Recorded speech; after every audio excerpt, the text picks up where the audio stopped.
ایک مسئلہ جو عرف عام میں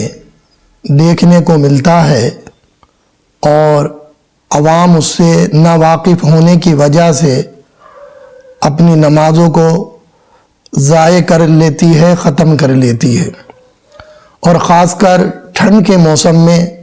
یہ عمل زیادہ دیکھنے کو ملتا ہے۔ ہوتا یوں ہے کہ بعض لوگ لوٹے میں گرم پانی لیتے ہیں۔ اب جب وہ لوٹے میں پانی لیتے ہیں تو ان کا جو انگوٹھا ہوتا ہے وہ لوٹے کے اندر جو پانی ہے اس میں ڈوبا ہوا ہوتا ہے، اس طرح ایسے پکڑتے ہیں اسے۔ تو یہ میرا جو انگوٹھا ہے یہ کپ کے اندر ہے، تو ایسے ہی بوڑھے لوگوں کا خاص کر انگوٹھا جو ہوتا ہے وہ لوٹے کے اندر ہوتا ہے جس میں پانی ہے،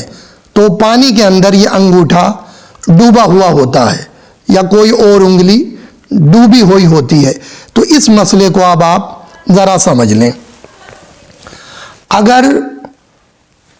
آپ کے اوپر وضو فرض ہے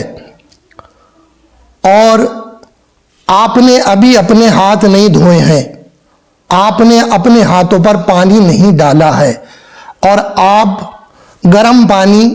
یا ویسا ہی پانی لوٹے میں لے رہے ہیں، اور لوٹا آپ نے اس طرح پکڑا ہوا ہے اور پانی آپ لے رہے ہیں،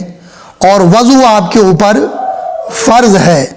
تو اب جو پانی آپ نے بھرا ہے یا پانی آپ نے ڈالا ہے اور یہ انگوٹھا اس پانی میں ڈوب گیا یا کوئی اور انگلی پانی کے اندر ڈوب گئی ہے، تو اب اس پانی سے وضو نہیں ہو سکتا۔ یہ مائع مستعمل ہو گیا، استعمال کیا ہوا پانی۔ تو یہ پانی پاک تو ہے لیکن اس میں پاک کرنے کی طاقت نہیں ہے، اس پانی سے آپ اب وضو نہیں کر سکتے۔ لہٰذا اب اس کا طریقہ کیا ہے کہ ہم کو پانی کس طرح لینا ہے لوٹے میں؟ تو لوٹے کا جو پیچھے کا یہ حصہ بنا ہوا ہوتا ہے، تو یا تو اسے پکڑیے اس طرح سے،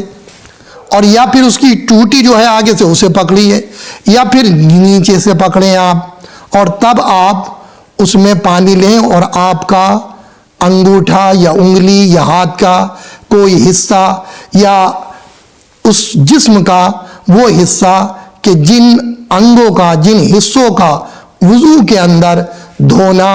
فرض ہے، اگر ان میں کا کوئی حصہ پانی میں ڈوب جاتا ہے دھوئے بغیر تو وہ پانی وضو کے لائق نہیں رہے گا۔ اب آپ نے ہاتھ دھو لیے،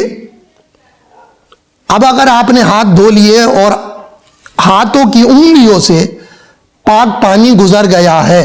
چاہے ارادے سے گزرا ہے چاہے بغیر ارادے کے گزرا ہے، یعنی آپ نے چاہے نیت کی تھی وضو کی یا نہیں کی تھی، اور پانی آپ کے انگوٹھے پہ سے بہہ گیا ہے 2 بوند، اور آپ نے اب انگوٹھا ڈال دیا ہے اور پانی بھر لیا، اب انگوٹھا پانی کے اندر ہے، تو اب یہ پانی ٹھیک ہے، اس پانی سے وضو ہو جائے گا، کیونکہ جس چیز کا دھونا تھا وہ آپ کا پہلے ہی دھل چکا ہے، جو انگ وضو میں دھویا جاتا ہے۔ تو اب اگر آپ نے اس کے اندر انگلی ڈال دی ہے تو یہ پانی وضو کے لائق ہے، اور دھوئے بغیر اگر آپ نے انگلی ڈالی ہے تو وہ پانی وضو کے لائق نہیں ہے، اس سے وضو نہیں ہو سکتا۔ اور احتیاط اسی میں ہے کہ چاہے آپ نے ہاتھوں کو دھو لیا ہو یا نہ دھویا ہو، انگلیاں پانی کے اندر نہ ہی ڈالنی چاہیے، اس بات کا آپ خاص خیال رکھیں۔ اور اگر آپ نے بغیر ہاتھ دھوئے لوٹے کے پانی کے اندر انگلی ڈال دی یا کوئی وہ انگ جو وضو کے اندر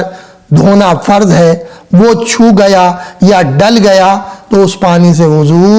نہیں ہوگا۔ اور دیکھنے میں یہی آتا ہے کہ ہمارے جو بزرگ ہیں وہ اکثر یہ غلطیاں کر رہے ہیں، وضو کرنے میں وہ انگوٹھا ڈبو دیتے ہیں جس سے وہ پانی وضو کے لائق نہیں رہتا اور وہ اس سے وضو کر لیتے ہیں، پھر بیچارے اتنی ٹھنڈ میں وہ نماز پڑھنے کے لیے فجر کی، عشاء کی اور دیگر اوقات کی آتے ہیں اور اتنی محنت کرتے ہیں اور پھر انہیں حاصل کچھ نہیں ہوتا، کیونکہ ان کی نماز تو ہو ہی نہیں، ان کی نماز دوبارہ پڑھنی لازم و ضروری ہے۔ تو جو نمازیں ایسی پڑھی گئی ہیں وہ نمازیں نہیں ہوں گی۔ جنہیں معلوم ہے یہ مسئلہ ان لوگوں کو بتا دیں، اور جن کو پتہ چل جائے وہ اپنی نمازوں کو دہرائیں، ان کی نماز نہیں ہوگی۔